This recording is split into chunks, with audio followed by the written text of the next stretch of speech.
Boston Celtics gumawa na ng major moves. Interesado ang Lakers kay Bam Adebayo at Warriors kumpirmado manggugulat sa NBA draft.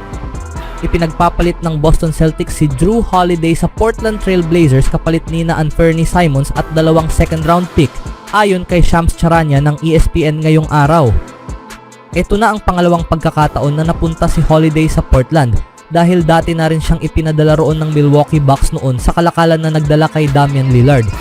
Matapos noon, agad siyang ipinalit ng Portland sa Boston pero ngayon ay babalik siya muli sa Blazers sa isang malaking trade. Samantala, sinisimulan na ng Boston ang kanilang hakbang para makatipid at makaiwas sa tinatawag na second apron ng salary cap.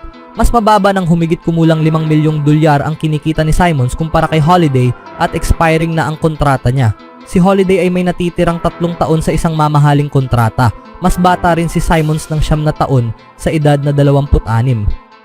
Nag-average si Simons ng 19 na puntos kada laro noong nakaraang season bilang pangunahing scorer ng Portland.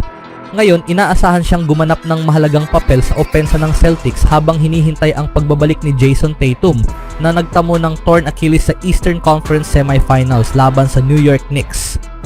Ayon kay Bobby Marks ng ESPN, nasa humigit kumulang $18 milyong pa rin ang Celtics sa ibabaw ng second apron para sa susunod na season. Layunin ng team na bumaba sa ilalim ng limitasyon lalo't malabo na silang makalaban para sa kampyonato ngayong season dahil sa injury ni Tatum. Ayon pa kay Charania, aktibo rin ang Celtics sa mga posibleng trade para sa ilan pang mahahalagang player sa kanilang roster. Marami pa silang kailangang ayusin sa kanilang pananalapi. Samantala, mukhang sinusubukan ng Portland na bumalik sa pagiging kompetitibo sa darating na season. 4 na taon na silang hindi nakakapasok sa playoffs at ang huli nilang 2 taon ay bahagi ng muling pagtatayo ng team matapos ang Lillard era. Gayunpaman, natapos nila ang nakaraang season sa magandang anyo at tila handa ng umangat muli. Bagaman hindi na tulad ng dati si Holiday, isa pa rin siyang mahusay na depensibong player at marahil mas mahalaga, isang lubos na iginagalang na veterano sa isang batang locker room. Magsisimula na ang NBA draft ngayong Huwebes at inaasahang magsisimula na rin ang dagsa ng mga trade. Nagsimula ito kay Kevin Durant noong Lunes pero ito ang unang malaking sorpresa mula nang matapos ang NBA Finals. Dahil nananatiling delikado ang sitwasyon ng Celtics sa salary cap at maraming team ang gustong umabante sa isang bukas na Eastern Conference, huwag nang magulat kung may 1 o 2 malalaking trade pa silang gawin bago matapos ang free agency period. Ano sa tingin nyo dito mga kaibigan? Sa sumunod na balita, simula nang dumating si Luka Doncic noong Pebrero, naghahanap na ang Lakers ng dagdag na taas sa kanilang lineup upang magkaroon sila ng lob threat na pwedeng makatambal ni Luka sa loob ng court. Dahil dito inaasahan na interesado silang kunin si former All-Star Bam Adebayo kung sakaling ipagpalit siya ng Miami Heat ngayong off-season. Ayon sa Bovada Sportsbook, ang Lakers ang may pinakamataas na tsansa na makuha si Adebayo kung ipagpapalit nga siya ng Heat. Kasama sa ibang team na posibleng makipag-agawan sa kanya ay ang Memphis Grizzlies, San Antonio Spurs, Sacramento Kings, Dallas Mavericks, Chicago Bulls at Boston Celtics. Si Bam Adebayo ay naglaro ng 8 season para sa Miami Heat kung saan nag-average siya ng 15.7 points, 8.9 rebounds and 3.6 assists in 567 regular season games. 3 beses na siyang naging All-Star. Ang tangkad at atletismo niya ay maaaring maging perpektong kapareha ni Luka Doncic at LeBron James upang muling itulak ang Lakers patungo sa pagiging contender sa kampyonato sa susunod na season.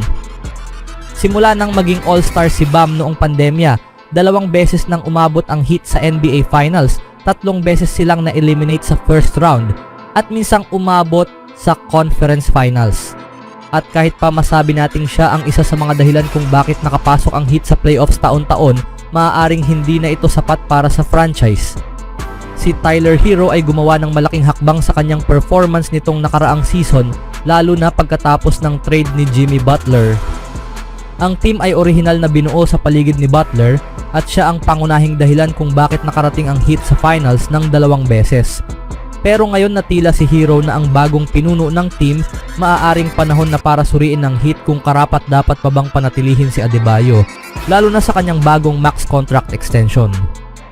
Inaasahang kikita si Bam ng $37 milyong sa susunod na season bago magsimula ang kanyang 3 taon na $166 na milyong extension na posibleng umabot sa $60.2 million in the 2028-29 season.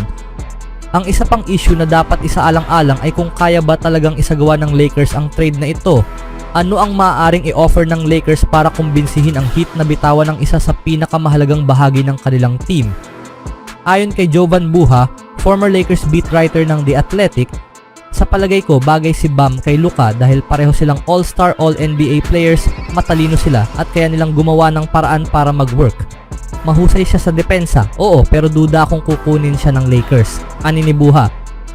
Ipinunto rin niya na kahit pa mag-offer ang Los Angeles Lakers ng trade package na kinabibilangan ni na Austin Reeves, ang promising rookie na si Dalton Knecht, isang posibilidad ng pagpapalit ng first round pick, magiging sapat upang kumbinsihin ang Miami Heat na pakawalan ng isa sa kanilang pangunahing player. Ayon sa kanya, ang ganitong uri ng offer na kinabibilangan ng mahahalagang piraso at may malinaw na potensyal para sa hinaharap ay maaaring magsilbing matibay na panimula para sa negosasyon.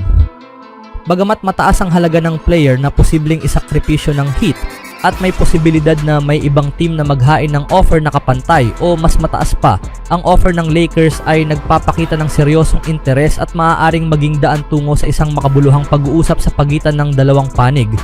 Sa mata ng marami, ang ganitong klaseng ambisyoso ngunit planadong paglapit sa mga trade talks ay indikasyon na ang Lakers ay hindi kontento sa kasalukuyang estado ng kanilang lineup at patuloy na naghahanap ng mga oportunidad para muling maabot ang tagumpay sa pinakamataas na antas ng kompetisyon. Sa huling balita, malaking off-season ang kinakaharap ng Golden State Warriors habang sinusubukan nilang sulitin ang huling mga taon ng Stephen Curry era. Nagsimula na sila sa hakbang na ito noong nakaraang season nang isagawa nila ang malaking trade sa Miami Heat para kay Jimmy Butler. Gayunpaman, naniniwala sila na kaya pa nilang mas humusay.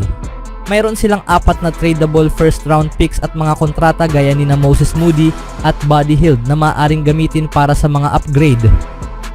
Nakipagpulong sa media si Warriors GM Mike Dunleavy Jr. nitong araw bago ang NBA draft at nagbigay ng matapang na pahayag tungkol sa kanilang off-season plans. Will definitely be in the mix, kaugnay ng paglahok nila sa trade market ngayong off-season. Dahil limitado ang kanilang financial flexibility, malabong makapagdagdag sila ng dekalidad na free agents, kaya mukhang trades ang magiging pangunahing paraan nila para mapabuti ang roster. Hawak din nila ang ika-41 overall pick ngayon sa NBA draft ngayong linggo na balak nilang gamitin upang kumuha ng murang talento tulad ng ginagawa ng ibang financially restricted teams. Posibleng may mahuhusay pa ring players na available sa pick na ito, lalo na yung mga mas matandang rookies na pwedeng makapaglaro agad. May option din silang makipag-trade pataas sa first round para sa isang player na gusto talaga nila, ngunit tila malabong mangyari ito. Naniniwala si Dunleavy na napakahalaga ng depth o lalim ng roster at sinabi niyang, kailangan mo talaga ng depth. Kung may 7, 8, 9 na NBA rotation players ka, makakalaban ka na. Mahaba ang postseason, 2 buwan ng pinakamataas na level ng basketball. Kailangan mong may sapat na lalim. Dagdag pa niya, kailangan din nilang palakasin ang gitna ng roster, hindi lang ang mga starters. Alam ng Warriors na hindi sila maaaring mapag-iwanan, lalo na ngayong gumawa na ng ingay ang Houston Rockets sa pagkuha kay Kevin Durant.